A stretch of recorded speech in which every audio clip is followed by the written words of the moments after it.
Good morning. Good morning. আজকে 20 December 2025।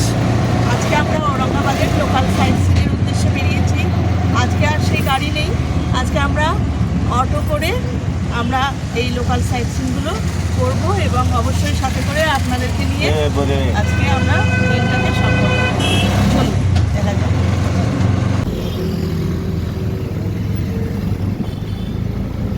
চলেছি বিবিকা মকবরার দিকে।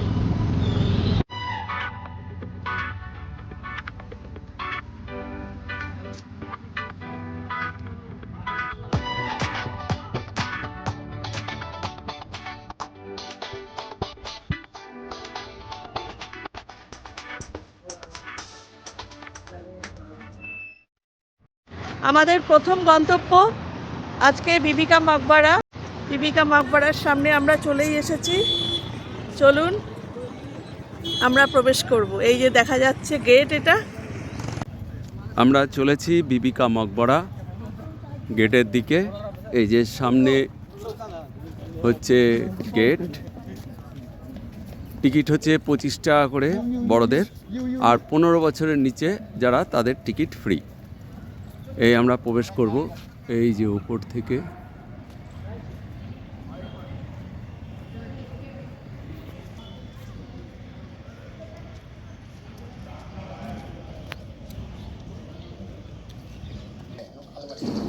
এটা হচ্ছে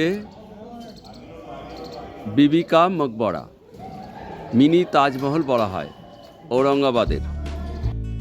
1660 খ্রিস্টাব্দে ঔরঙ্গজেবের পুত্র যুবরাজ আজম শাহ তার মা দিলরাস বানু বেগমের স্মরণে এই বিবিকা মকবরা স্থাপত্যটি তৈরি করেন। একে দক্ষিণের তাজমহলও বলা হয়। চলেছি বিবিকা মকবরার দিকে হাঁটতে হাঁটতে। এগুলো সব ফোয়ারা, কিন্তু এখন বন্ধ।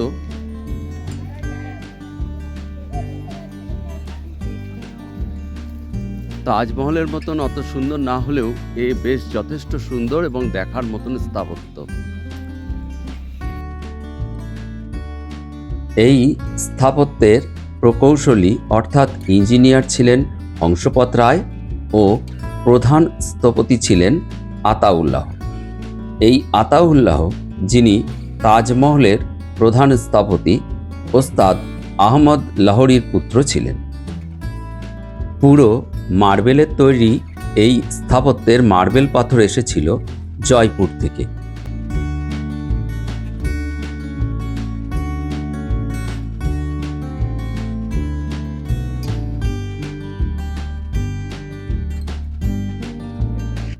এই যে এটা দেখতে পাচ্ছেন, এইটা দিয়েই মূলত জল আসতো এবং জল কি এখানে দেখুন, এখানে চ্যানেল সিস্টেম ছিল। এই চ্যানেল সিস্টেম দিয়ে সোজা ওইখানে সব প্রতিটা ঝর্ণার যে উৎসগুলোতে ওই জল পৌঁছে যেত এবং এখানে খুব সুন্দর ঝর্ণা হতো। কিন্তু বর্তমানে এখন এটি বন্ধ আছে।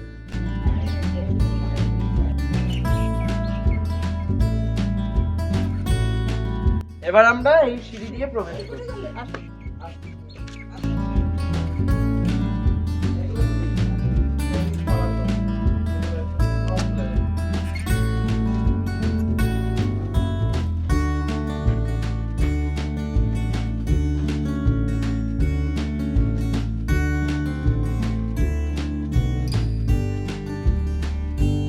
ভেতরে এবারে প্রবেশ করলাম।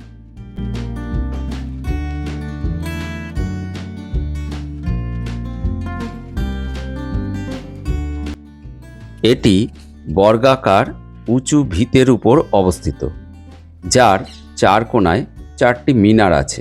তবে তাজমহলের মতন মিনারগুলো গোল নয়, 6 কোণাকৃতি।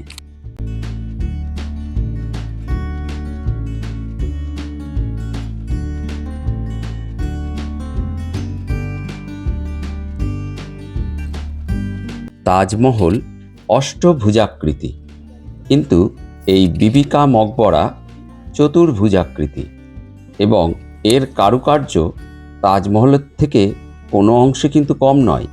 বেশ সুন্দর কারুকার্য। এখানে দেখছেন এই আর্কিটেকচারগুলো, এইগুলো কিন্তু সম্পূর্ণভাবে অন্যরকম। তাজমহলের আর্কিটেকচার এক ধরনের, আর এগুলো একটু অন্যরকম ভাবে তৈরি এই আর্কিটেকচারগুলো। আর এই যে পাশে এই যে এইখানে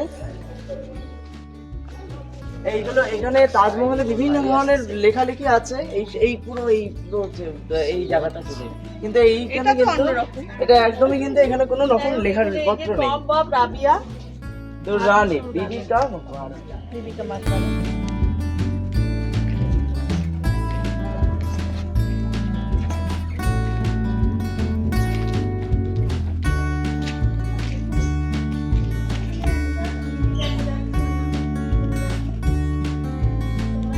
এখান থেকে একটা দেখুন সিঁড়ি চলে গেছে নিচে, জালি দেওয়া আছে।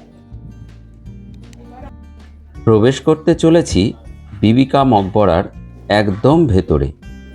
এই যে ভেতরটা দেখুন, ওপরে যে গম্বুজাকৃতি যে অংশটা আছে সেটাও দেখার মতন।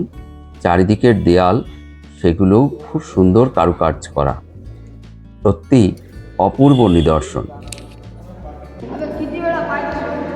রয়েছি বিবিকা মকবরার একদম ভেতরে। রয়েছি বিবিকা মকবরার একদম ভেতরে। এই যে দেখতেই পাচ্ছেন আমার পিছনে পুরো আর্কিটেকচারটা দেখা যাচ্ছে। এই যে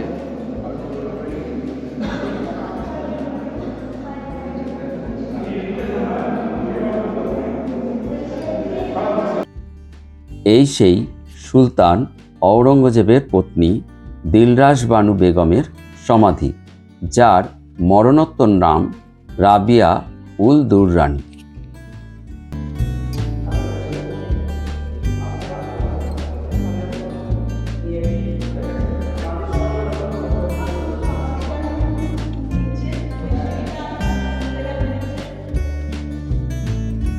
এই স্থানের এই ভেতরে ঢোকবার জন্য বাইরে যে সিঁড়িটা দেখলেন সেই সিঁড়ি দিয়েই এইখানে প্রবেশ করা সম্ভব, যেটা বন্ধ আছে। পেছনে যে মসজিদটা দেখতে পাচ্ছেন, এই মসজিদটা পরবর্তীতে হায়দ্রাবাদের নিজাম শাসন যখন ছিল তখন সেই হায়দ্রাবাদের নিজাম তৈরি করে দিয়েছিল। এখন এখানে প্রবেশ নিষেধ।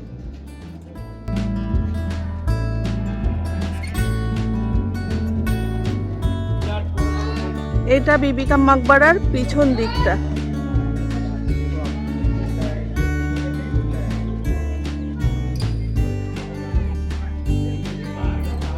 পেছন দিকটা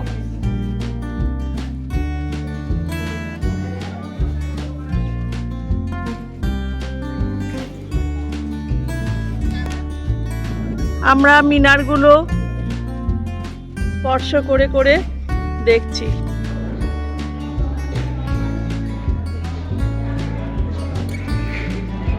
এ হচ্ছে পেছনের মিনার।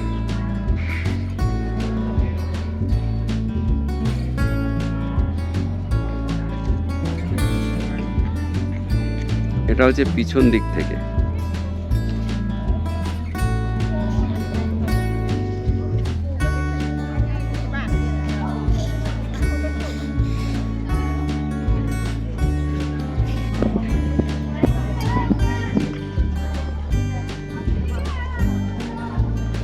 পূর্ব দিক এটা।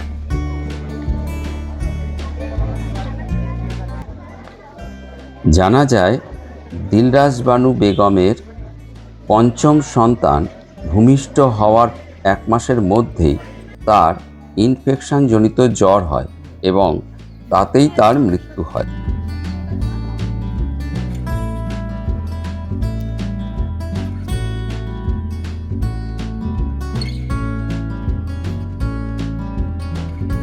আমরা ইতিমধ্যে চলেছি এই যে মানে এই হলো বিবিকা মাকবারা এবং তার পেছনের দিকে। পেছন দিকটা খুবই সুন্দর।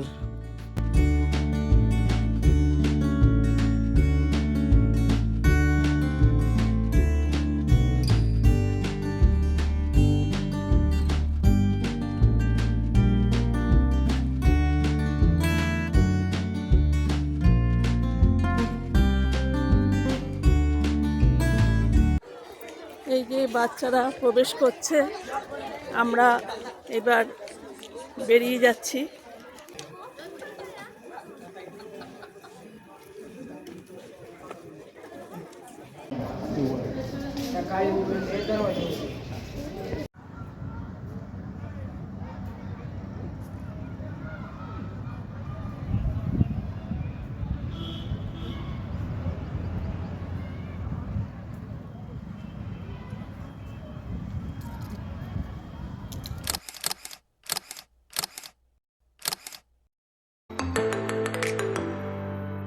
আমি অভিজিৎ, আমি পিউ, আমি প্রিয়জিৎ। আমরা ঘুরে বেড়াচ্ছি বিভিন্ন জায়গায়। সাথে আপনাদেরকে নিয়ে।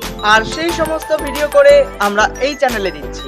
যদি ভিডিওগুলো ভালো লাগে তাহলে লাইক, শেয়ার এবং সাবস্ক্রাইব করতে ভুলবেন না। নমস্কার।